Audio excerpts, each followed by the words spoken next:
پہلی بات کہ مسجد ہے، مسجد زرار ہے، نقصان پہنچانے والی ہے، مسلمانوں کو، رسول اللہ صلی اللہ علیہ وسلم کو یہ نقصان پہنچانے والی ہے، یہ سازشوں کا گڑھ بن رہا ہے، یہاں سب منافق جمع ہوں گے۔ اور پھر دوسری بات وَكُفْرًا، اور کفر کے لیے، کفر کو پروموٹ کرنا ہے انہوں نے، کوئی اسلام کو پروموٹ نہیں کرنا۔ بظاہر یہ کہہ رہے ہیں مسجد بنا رہے ہیں، مگر اس میں جو کام بھی ہوگا وہ آپ کے خلاف ہوگا، آپ کی مخالفت کا ہوگا، اسلام کے خلاف ہوگا اور اسلام کی مخالفت کا ہوگا۔ اور پھر تیسری بات وَتَفْرِيقًا بَيْنَ الْمُؤْمِنِينَ، اور جدائی ڈالنے کے لیے اہل ایمان کے درمیان۔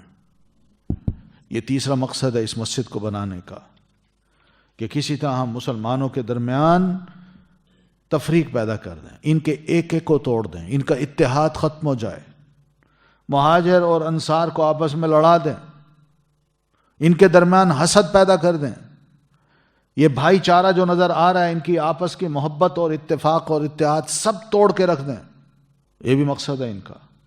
اور چوتھی بات وَإِرْصَادًا لِمَنْ حَارَبَ اللَّهَ وَرَسُولَهُ، اور گھات لگانے کے لیے اس شخص کے لیے جس نے جنگ کی اللہ اور اس کے رسول سے من قبل، اس سے پہلے۔ یہ اشارہ ہے اسی ابو عامر کی طرف، جو انتہائی منافق تھا، فاسق تھا، مخالف تھا، اللہ رسول کی پہلے بھی مخالفت کرتا رہا اور جنگ میں دوسروں کو ابھارتا رہا، اور جنگ احد ہو، جنگ بدر ہو یا جنگ خندق ہو، اس کا کردار بڑا عجیب سا رہا ہے۔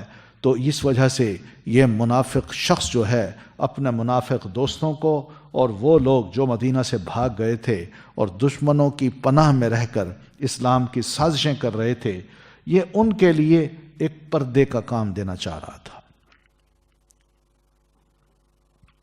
یہ وہاں گھات لگا کے بیٹھنا چاہتا تھا۔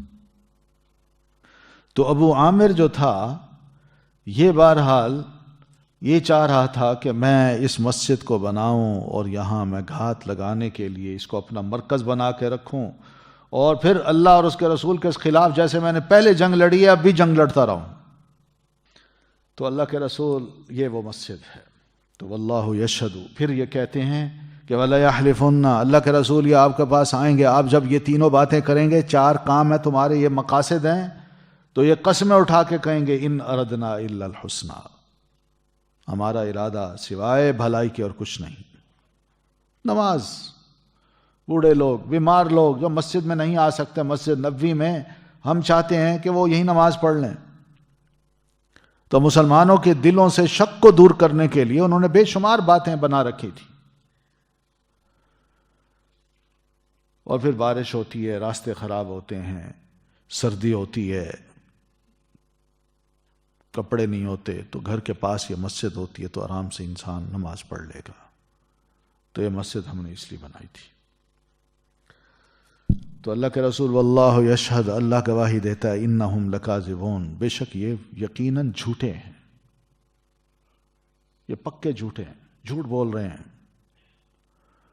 تو دیکھیے اللہ تعالیٰ نے ان کو قسموں کو بھی جھوٹا قرار دیا، اور ان کے راز کی جو باتیں تھیں وہ بھی کھول کے نبی علیہ السلام کے سامنے رکھ دیں، اور مسلمانوں کو بھی بتا دیں کہ کچھ مسجدیں، یہ مسجد جو ہے نا مسجد زرار ہے، ہر وہ مسجد جو مسلمانوں کو تکلیف دینے کے لیے بنائی جائے یا اس کے اندر یہ مقاصد ہوں، ایسی مسجد کو مسجد زرار کہتے ہیں۔ اور یہ مسجد کیا باقی رہنی چاہیے؟